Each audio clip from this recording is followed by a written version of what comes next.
دوستو، خواجہ غریب نواز چشتی رحمۃ اللہ تعالی علیہ کی مزار مبارک کو بادشاہ اورنگزیب عالمگیر نے توڑنے کا ارادہ کیا۔ بادشاہ اورنگزیب کو ولیوں کے مطابق یہ غلط فہمی تھی کہ مرنے کے بعد مزاروں میں انہیں زندہ کیا جاتا ہے۔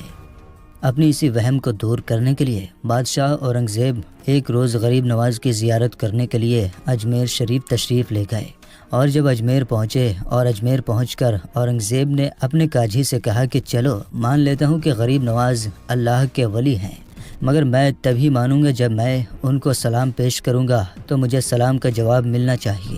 اگر میرے سلام کا جواب مجھے نہیں ملا تو میں مزار شریف کو توڑ دوں گا۔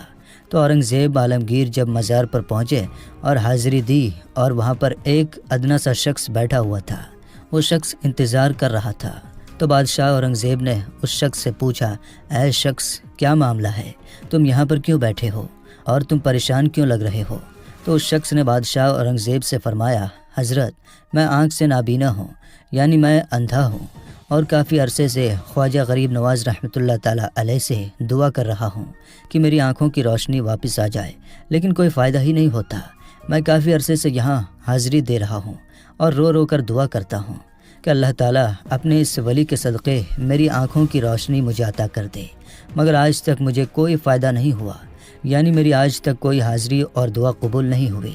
تو بادشاہ اورنگزیب نے اس اندھے شخص سے کہا کہ میں مزار پر سلام پیش کرنے جا رہا ہوں، اور جب میں واپس آؤں اور تب تک تیری آنکھوں کی روشنی تجھے نہ ملے تو میں تلوار سے تیری گردن اڑا دوں گا۔ اتنا سننا تھا کہ وہ اندھا شخص اور زیادہ پریشان ہو گیا اور زیادہ غمگین ہو گیا، اور وہ اندھا شخص یہ سوچنے لگا کہ اب تک تو میری آنکھوں کی روشنی نہیں تھی، لیکن اب میرے گردن کی باری آ گئی۔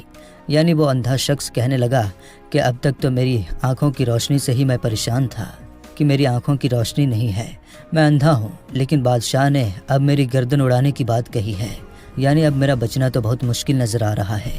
پھر اس اندھے شخص نے زور زور سے رو رو کر اور تڑپ تڑپ کر خواجہ غریب نواز سے فریاد کرنے لگا، اور جب بادشاہ اورنگزیب نے خواجہ غریب نواز کو سلام پیش کیا، یعنی جب بادشاہ اورنگزیب مزار کے پاس گیا اور مزار کے پاس جا کر اس نے سلام عرض کیا تو مزار میں سے کوئی جواب نہیں ملا۔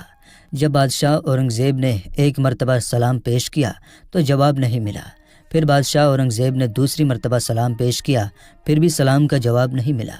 پھر بادشاہ اورنگزیب نے تیسری مرتبہ سلام پیش کیا تو اندر سے سلام کا جواب مل گیا۔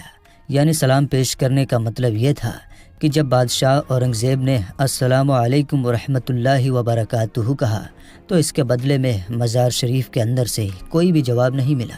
پھر دوسری مرتبہ بھی بادشاہ اورنگزیب کو سلام کا جواب نہیں ملا، لیکن جب تیسری مرتبہ بادشاہ اورنگزیب نے السلام علیکم ورحمۃ اللہ وبرکاتہ کہا تو اندر سے آواز آئی کہ وعلیکم السلام ورحمۃ اللہ وبرکاتہ۔ پھر مزار شریف سے آواز آتی ہے، اے بادشاہ اورنگزیب، دوبارہ ایسی ضد نہ کرنا، کیونکہ تمہاری ضد کی وجہ سے میں اس اندھے آدمی کی آنکھوں کی روشنی لینے عرش الہی پر گیا تھا، سبحان اللہ، اور اسی وجہ سے تمہارے سلام کے جواب دینے میں دیر ہو گئی، سبحان اللہ۔ خواجہ غریب نواز کی کرامت تو دیکھیے کہ بادشاہ اورنگزیب رحمۃ اللہ تعالی علیہ خود ایک اللہ کے ولی بن گئے، اللہ اکبر۔ میرے دوستو، یہ شان ہوتی ہے اللہ کے ولیوں کی، یعنی یہ واقعہ ہونا تھا کہ بادشاہ اورنگزیب رحمۃ اللہ تعالی علیہ ایک بہت ہی بڑے اللہ کے ولی بن گئے، جنہوں نے ایک کتاب لکھی ہے فتاوائے عالمگیری، جو کہ اسلام کے مطابق فتوے دیتی ہے، جو اسلام کے قانون کو مانتی ہے، جو اسلام کے قانون کو دیکھ کر بنایا گیا ہے۔ بڑے بڑے مسائل اسی کتاب سے حل ہوتے ہیں۔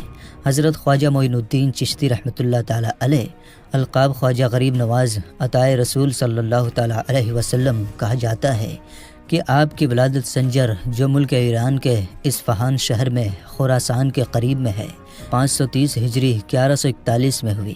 آپ کے والد کا نام خواجہ سید غیاث الدین بن احمد حسن رحمۃ اللہ تعالی علیہ ہے، جو حسینی سادات ہے، اور والدہ کا نام بی بی ام الورا بنت حضرت سید داؤد رحمۃ اللہ علیہ ہے، جو کہ حسنی سادات ہے۔